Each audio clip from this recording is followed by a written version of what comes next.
Merci, chers amis, chers confrères. Je suis très heureux d'être parmi vous dans ma ville d'origine et je reconnais le jour d'Ol Karam au Tawil de la ville. Merci vraiment pour l'accueil, il a été très chaleureux. Alors, on a choisi de parler du microbiote cutané, assez original comme sujet, peut-être que c'est nouveau pour vous. On parle beaucoup de microbiote intestinal et vous allez comprendre qu'aujourd'hui, le microbiote est partout. On parle beaucoup d'axe poumon-intestin. Et aujourd'hui, on parle d'axe peau et intestin. Et on parle même d'axe muqueuse nasale et peau. Vous allez comprendre.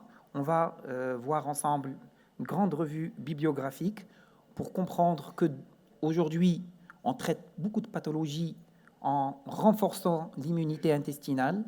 On parle aujourd'hui même de psychobiotiques parce que demain ou après-demain, on va traiter par des probiotiques les dépressions, les anxiétés, etc. Et que vous allez voir aujourd'hui, au-delà de la prise de probiotiques oraux pour certaines pathologies de peau, eh ben, on est en train de travailler sur des topiques, des pommades à base de probiotiques pour gérer certaines pathologies. Puis, nutritionniste que je suis, on ne va pas manquer de faire un clin d'œil à la prise en charge nutritionnelle de certaines pathologies de peau.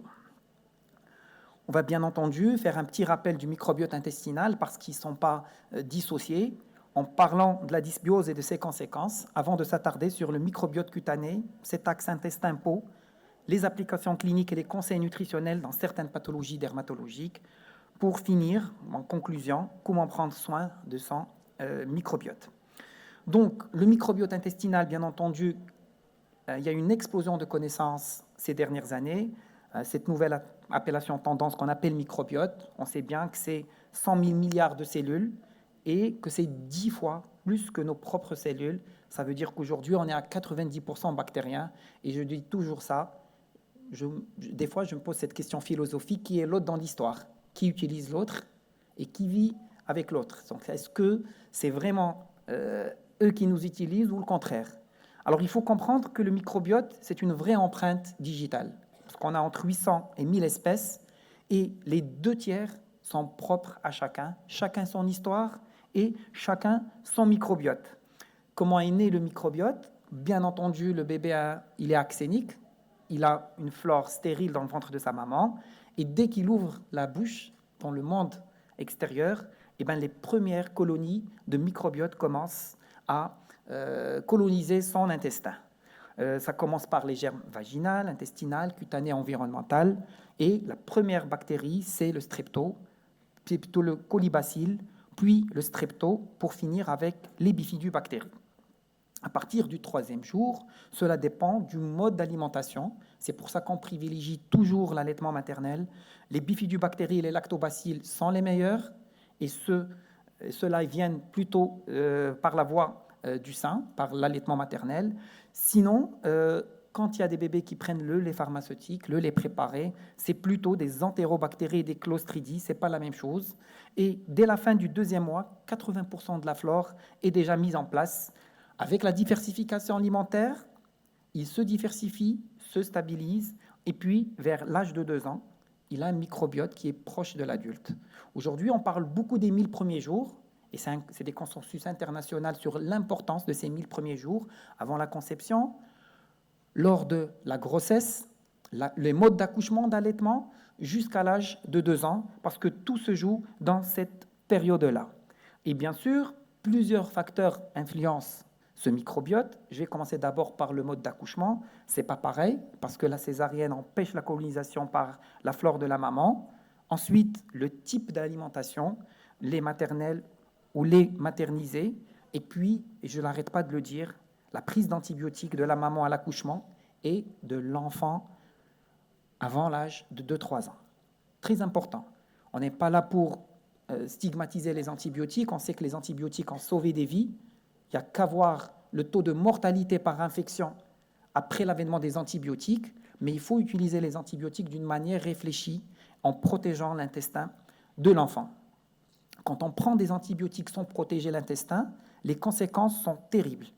De la maladie de Crohn, de l'asthme, de l'obésité, et j'en passe. Il y a plusieurs études qui ont prouvé que la prise d'antibiotiques en prénatal, c'est un IMC plus élevé à 2 ans. Et une exposition aux antibiotiques avant 6 ans ou plusieurs cures durant la petite enfance, c'est aussi un facteur de risque d'obésité. Et donc, c'est très, très important de protéger l'intestin du bébé lorsqu'on donne des antibiotiques. C'est la même chose avec les allergies alimentaires. 3 cycles d'antibiotiques. Il y a une étude longitudinale qui a été faite sur 30 60 enfants. Et donc, ce sont des enfants qui sont plus sujets à faire des allergies au lait de vache. Donc, quand on prend des antibiotiques, et c'est pareil pour les bronchiolites des nourrissons, c'est-à-dire plus on donne l'antibiotique à la maman, plus on donne à l'enfant l'antibiotique avant les 2 ans, plus il est susceptible de faire des infections des voies respiratoires inférieures.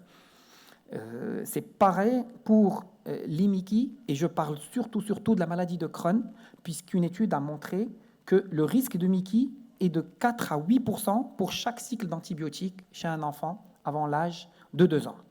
Pareil pour le diabète, type 2, pas type 1, et pour certains cancers. C'est pour vous dire aujourd'hui, il est impératif, chaque fois que je prescris un antibiotique, je dois être sûr que c'est une infection bactérienne. Chez le nourrisson, le spectre doit être le plus étroit que possible, et je dois surtout adjoindre une levure pour protéger ton intestin durant toute la période de la prise d'antibiotiques. Donc, pareil pour la dermatite atopique. D'ailleurs, le déclin des bifidobactéries chez les personnes âgées est synonyme de baisse d'immunité et de moindre résistance aux antibiotiques. Et la bibliographie, elle est vraiment très large sur le risque de la prise d'antibiotiques chez le nourrisson et la maman en prénatal. Alors, quand le microbiote est en péril, ça peut être dû à plusieurs choses. Un chef de file, c'est le stress, une alimentation déséquilibrée, bien entendu, pauvre en micronutriments, pauvre en prébiotiques, en fibres qui nourrissent nos bonnes bactéries, une prise d'antibiotiques et pas que, parce que les anti-inflammatoires sont une grande source d'hyperperméabilité intestinale. Les modes d'accouchement, on l'a vu, la période périnatale et notamment l'allaitement maternel, et puis il y a même certains chercheurs qui mettent en cause certaines vaccinations.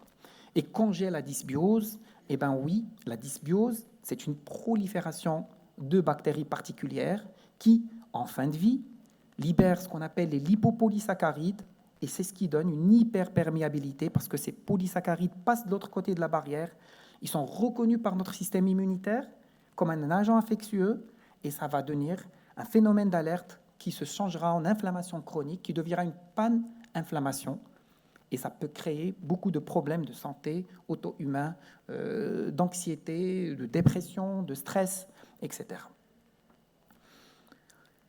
Et donc, une dysbiose, c'est quoi? C'est le terme qui dit une perturbation de la santé du microbiote.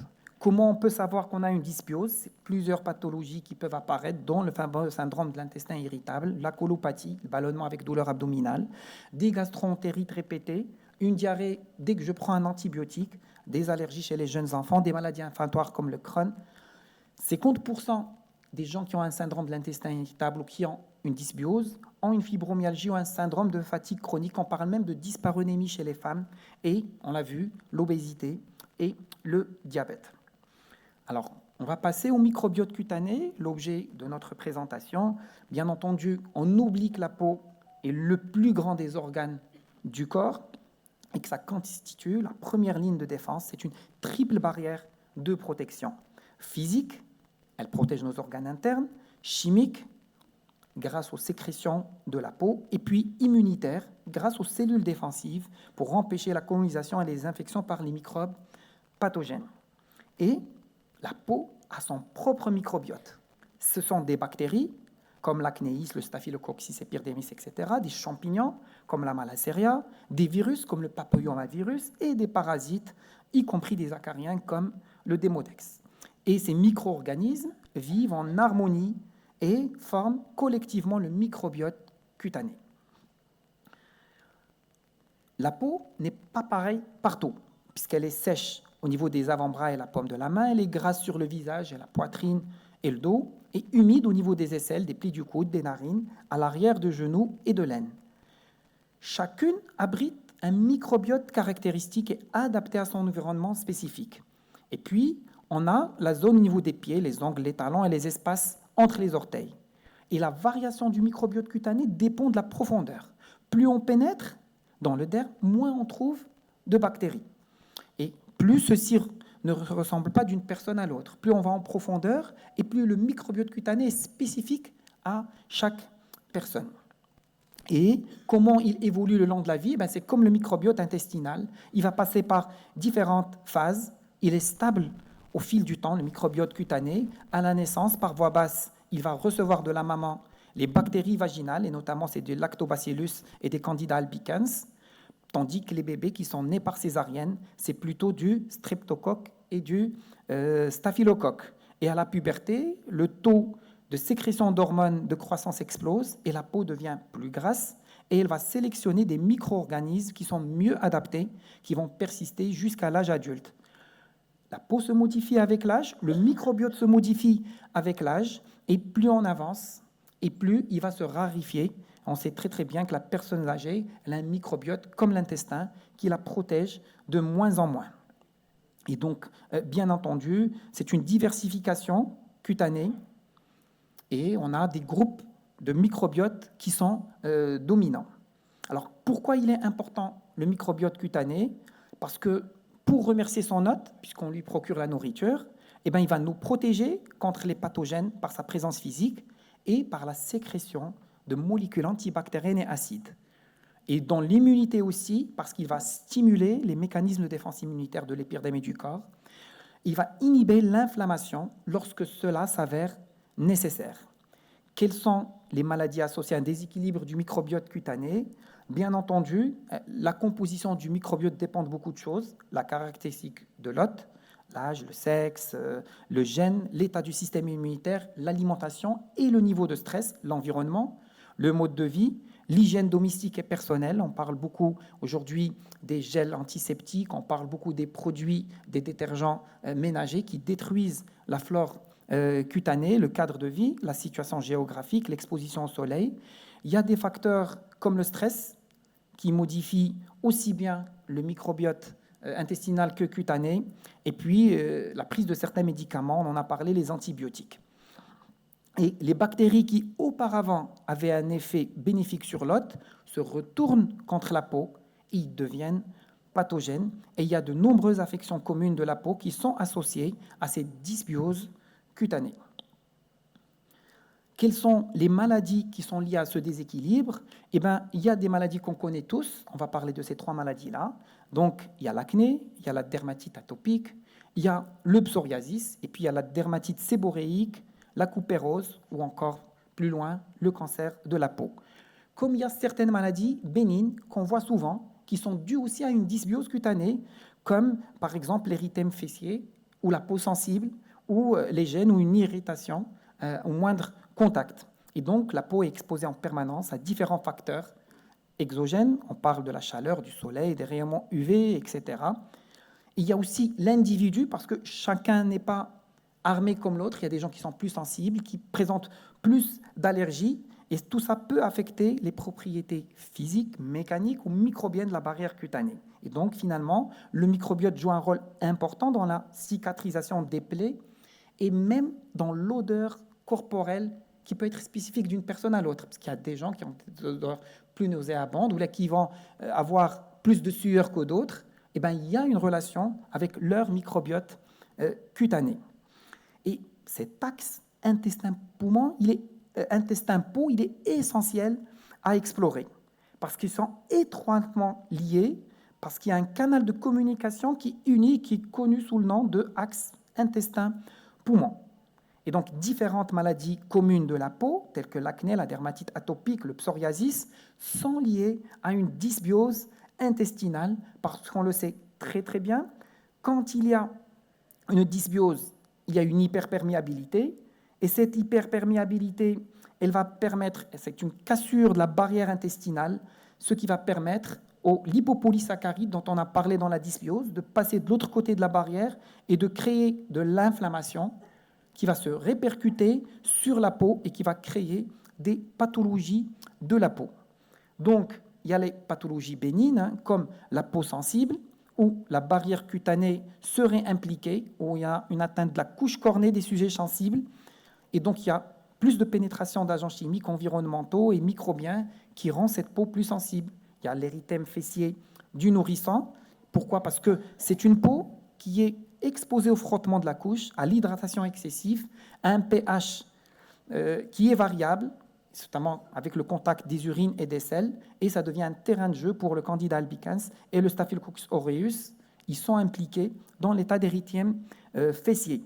Il y a la cicatrisation des plaies, il ne faut pas l'oublier. C'est grâce à notre flore cutanée qu'on arrive à cicatriser, mais parfois, quand l'inflammation est chronique, la cicatrisation se fait mal. Et là, on se retrouve avec des mauvaises cicatrisations, avec des retards de cicatrisation. Et là aussi, ça peut être dû à une dysbiose cutanée. Donc ça, c'est la bibliographie de ces 3 pathologies qui sont bénignes. Alors, parlons aujourd'hui de la dermatite atopique, puisqu'il y a eu plusieurs études contrôlées qui parlent de certaines souches probiotiques qui sont efficaces dans le traitement de l'eczéma atopique. Et les modifications au sein du microbiote cutané ont été associées à cette maladie et à sa sévérité. Et là, on parle de surabondance du Staphylococcus aureus et de l'épidermis au niveau des lésions et une moindre quantité de streptocoque lors des poussées inflammatoires. Et on peut aller plus loin. On a même soupçonné que le microbiote nasal servirait de réservoir bactérien pour entretenir l'autocontamination entre la peau et le nez. Et le déséquilibre de la flore intestinale n'est pas loin de l'histoire pour expliquer la physiopathologie. Et il y a eu plusieurs études qui ont montré que des probiotiques étaient très efficaces pour réduire l'intensité des poussées d'eczéma et la fréquence des durées des poussées. Et on parle même de supplémentation anti-inflammatoire naturelle d'oméga 3 de femmes qui ont des antécédents de dermatite atopique pour réduire les poussées chez leur bébé. Donc, pensez à supplémenter, quand vous avez une femme qui est sujette à faire des dermatites atopiques qui est enceinte, pensez à la supplémenter en oméga 3 durant la grossesse, ça fera beaucoup de bien au bébé. Alors, il y a une étude randomisée, double insu, chez une population à risque de développer une dermatite atopique. Ils ont utilisé du lactobacille 4 à 6 semaines avant l'accouchement. Et ensuite, une supplémentation pendant 6 mois des mères qui allaitent les bébés, qui sont nourris bien sûr avec le sein. Et le résultat était incroyable parce qu'on a réduit le risque de développer la dermatite atopique de moitié à 2 ans et l'effet persiste jusqu'à l'âge de 4 ans et pratiquement au même risque relatif. Donc pensez aujourd'hui, quand on a de la dermatite atopique dans la famille, donner des probiotiques et donner des oméga 3 chez les mamans qui sont enceintes durant le dernier trimestre de grossesse et durant les 6 premiers mois d'allaitement. Dans le psoriasis, il y a plusieurs facteurs de risque génétiques, environnementaux qui ont été identifiés. Et on sait que le stress n'est pas très loin. Les poussées sont favorisées par certaines prises médicamenteuses. On parle de bêta-bloquants, antihypertenseurs, interférons alpha, et certaines infections ORL qui favorisent les poussées. Et le rôle de microbiote cutané a également été pointé du doigt, parce qu'on parle d'un déséquilibre dans la composition du microbiote cutané dans les lésions psoriasiques par rapport à la peau saine ou là où il n'y a pas de lésion. Et il semble que le microbiote intestinal contrôle l'inflammation cutanée en altérant la réponse immunitaire. Attention avec le psoriasis, parce que les maladies métaboliques ne sont pas très loin. Une étude américaine a montré que les patients qui sont atteints de psoriasis font 1,5 fois plus de diabète et 2 fois plus d'obésité. Et donc, il y a aussi des troubles alimentaires qui sont beaucoup associés dans les périodes de poussée, comme des pertes d'appétit ou au contraire un accès de boulimie ou encore un abus de boissons alcoolisées. Et donc, on ne peut pas dire qu'il y a cause-effet, mais on ne sait pas si c'est une conséquence de l'évolution du psoriasis ou une cause. Mais il faut penser à ça. Chaque fois que vous avez un patient qui a du psoriasis, pensez aux maladies métaboliques à côté. Alors, pour le psoriasis, il y a la vitamine D, puisque les dermatologues l'utilisent beaucoup en topique. Et on sait très très bien que le statut en vitamine D est souvent déficient au Maroc. On parle aujourd'hui d'une population marocaine consultante en médecine ambulatoire entre 70 et 80% de déficit en vitamine D. Donc pensez aussi à une supplémentation orale en cas de psoriasis, de vitamine D, de préférence des doses quotidiennes, en forme huileuse pour une meilleure absorption. Vous savez, vitamine D fait partie des vitamines liposolubles. On va la stocker un peu, mais pas beaucoup. Et donc, si je veux un bénéfice santé, je n'ai pas besoin de donner des mégadoses parce que ça va faire augmenter le taux rapidement et ça va faire baisser rapidement. Donc pensez plutôt à des apports journaliers recommandés, c'est-à-dire des petites doses chaque jour, sur le long terme, en cas de supplémentation de vitamine D.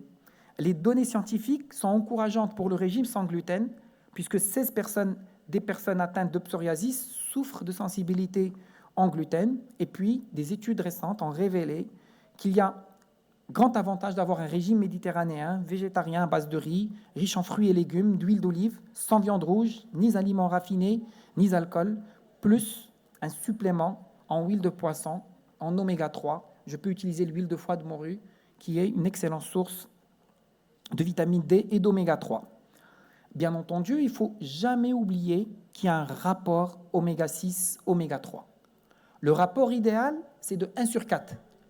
Mais l'humanité, vu la transition nutritionnelle et vu le changement de nos habitudes de vie, on est passé à 1 sur 10. En sachant bien que chez les patients qui souffrent de psoriasis, comme les patients qui sont atteints de maladies cardiovasculaires, le rapport oméga 3, oméga 6 doit être de 1 sur 1. On doit avoir plus une alimentation anti-inflammatoire que pro-inflammatoire. Et on a vu que quand on améliore le rapport oméga 3, oméga 6, on a une très grande amélioration et rapide sur les rougeurs et sur les squames. Et là aussi, l'intestin n'est pas très loin parce qu'il y a une grande notion de perméabilité intestinale qui va nous donner une réponse immunitaire exagérée. Et là, attention aux matières grasses saturées, ça augmente le risque de psoriasis. Il faut consommer des fruits et légumes pour leur pouvoir antioxydant du sélénium qui réduit le risque de psoriasis. Et donc, on parle toujours de ce déséquilibre du système oxydant et antioxydant. Alors, quelle diète adopter en cas de psoriasis? Ça, c'est la fiche qu'il faut donner à vos patients. Il faut réduire la perméabilité de l'intestin, il faut réduire l'oxydation, il faut réduire l'inflammation.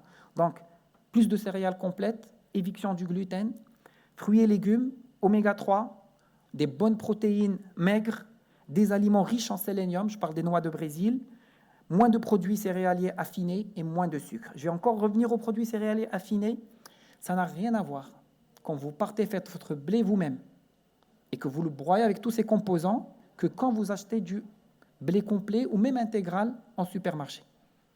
Les mignotiers, ils vont séparer tous les composants, la farine blanche toute seule, le son d'avoine tout seul, etc. Et ils vont mélanger le son d'avoine et la farine blanche pour vous donner du complet.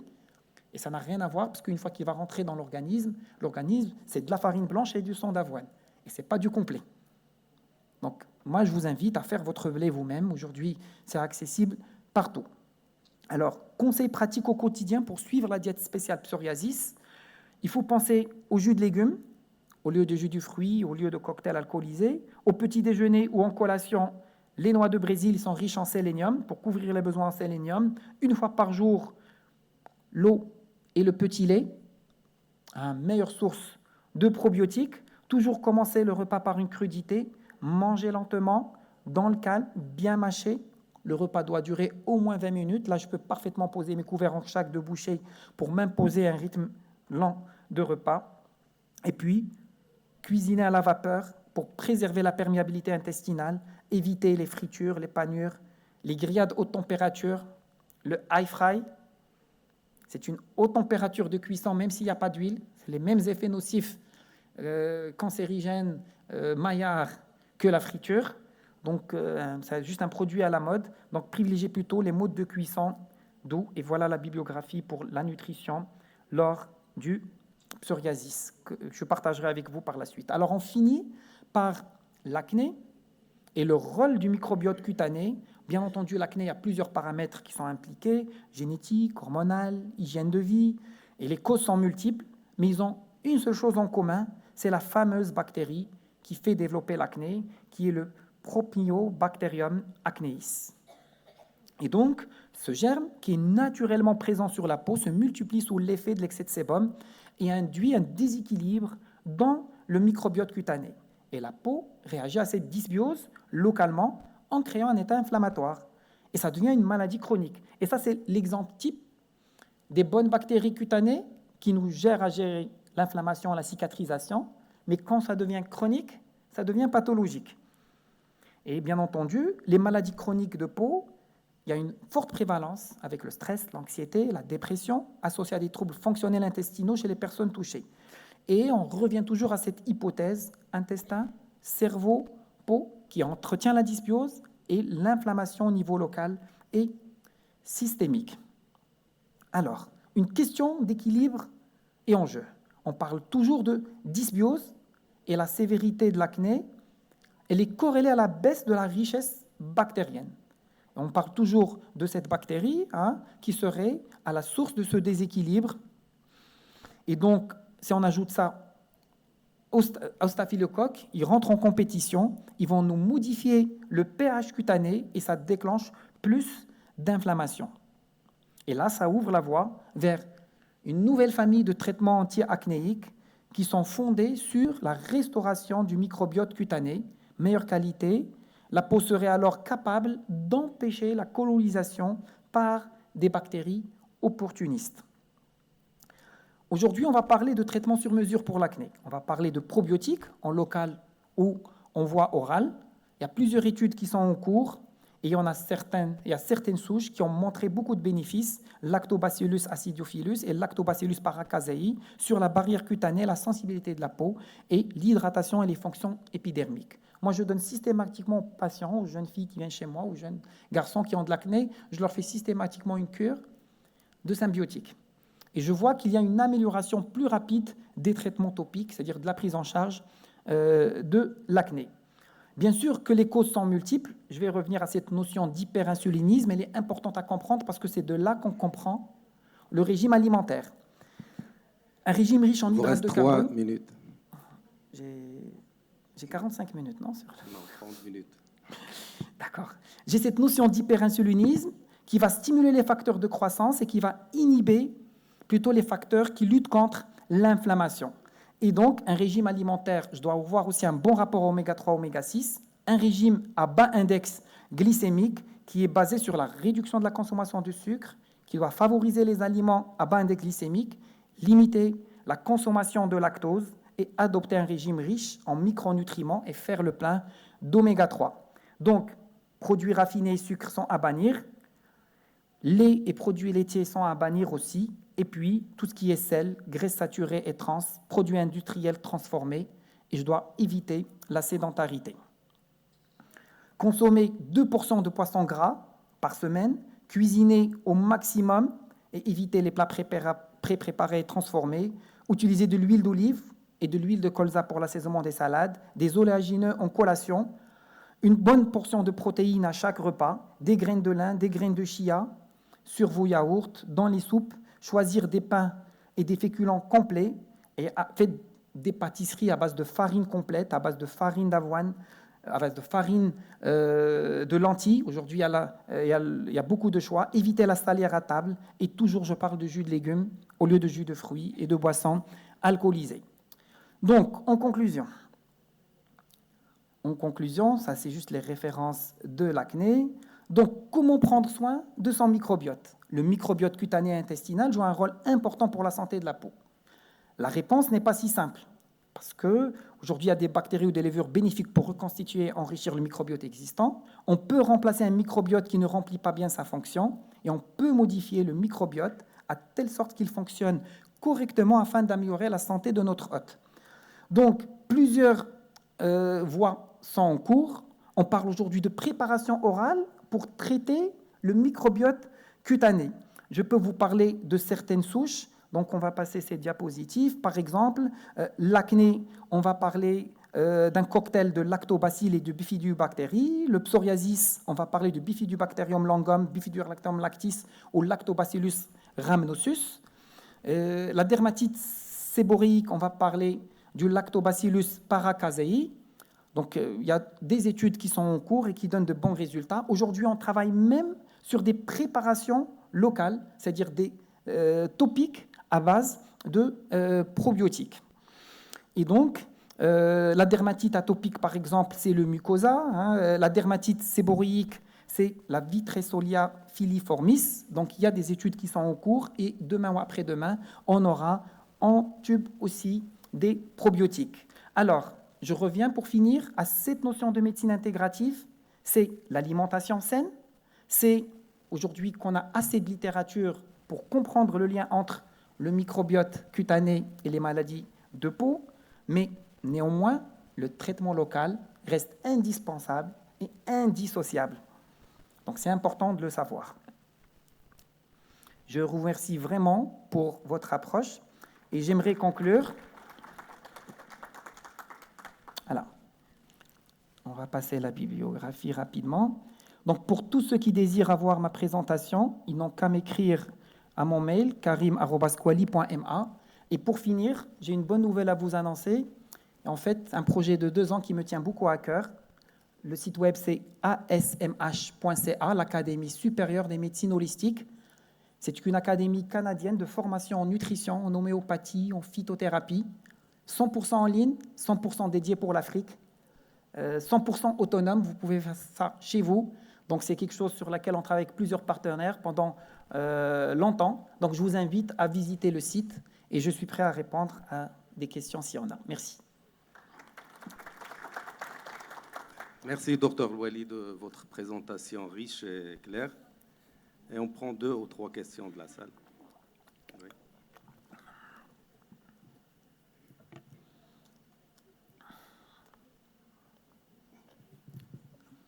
Dr Louali, merci pour la présentation. Vous avez parlé du rapport oméga 6 sur oméga 3, parce qu'il y a des nutritionnistes qui parlent il faut que ce rapport soit supérieur à 5, mais j'ai vu que vous avez parlé que pour ce rapport, il est justement supérieur à 1. Alors, est-ce que c'est plus il est supérieur? Oui, micro. Plus il est élevé, plus il est rentable. Et oui. On sait que les omégas vraiment jouent un rôle essentiel dans la maturation cérébrale chez le nouveau-né, et ils jouent un rôle essentiel dans l'inflammation, etc. Oui, effectivement. Alors, quand il parle de 5, c'est 1 sur 5. Et en fait, pour chaque molécule d'oméga 3, il faudrait qu'on ait 4 molécules d'oméga 6. Donc, c'est ça le rapport. Donc, quand il parle de 5, il se dit il ne faut pas dépasser 5.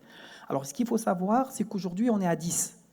Pourquoi? Parce qu'il y a ce qu'on appelle le marketing nutritionnel, c'est-à-dire il y a l'huile de palme dans toutes les industries, le fast-food, etc. Mais il y a aussi les faux messages publicitaires, parce qu'on a passé des années, nous, quand on était jeunes, à nous dire l'huile 0% cholestérol, alors que c'était de l'huile de tournesol. Et l'huile de tournesol est très riche en oméga 6.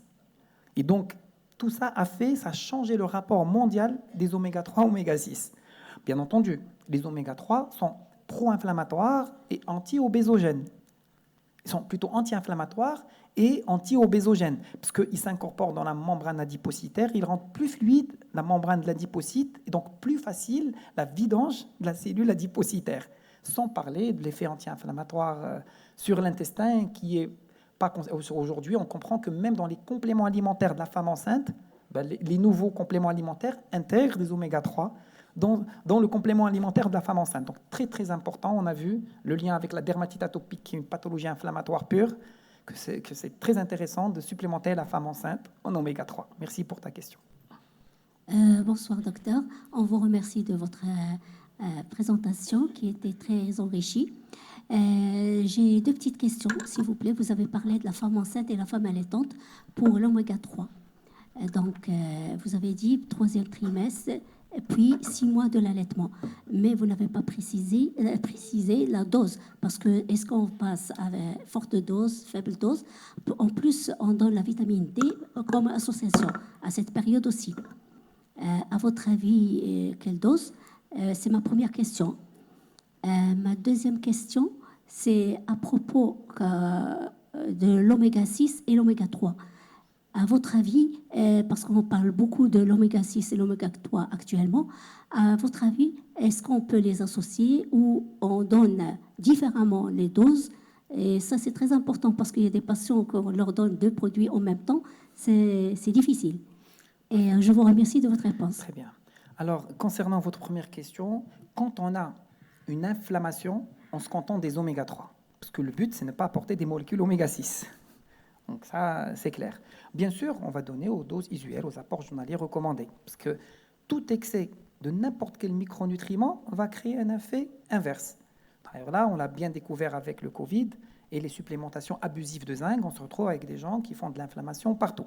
Et concernant la supplémentation de la femme enceinte, moi, je vais laisser mon cher confrère Dr Atmen Tazi parce qu'il va parler en haut et en large de la femme enceinte. Alors, concernant la maman, alors, ce qu'il faudrait savoir, c'est que tout passe dans le lait maternel.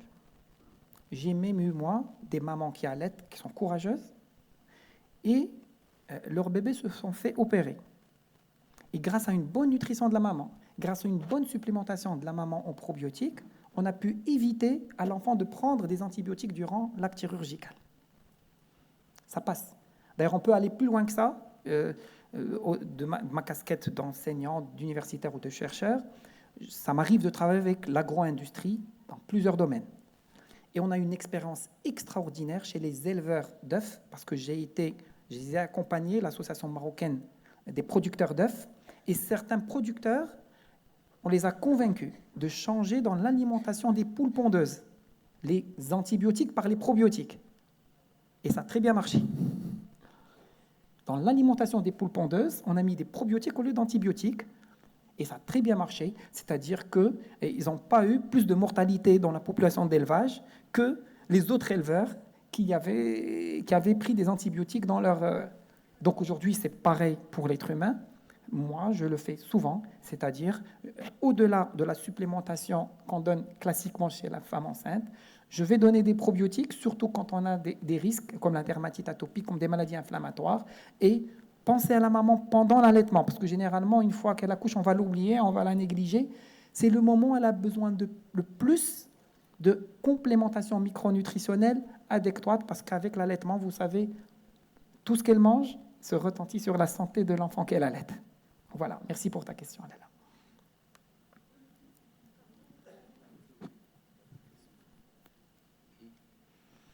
Au fond. Bonsoir.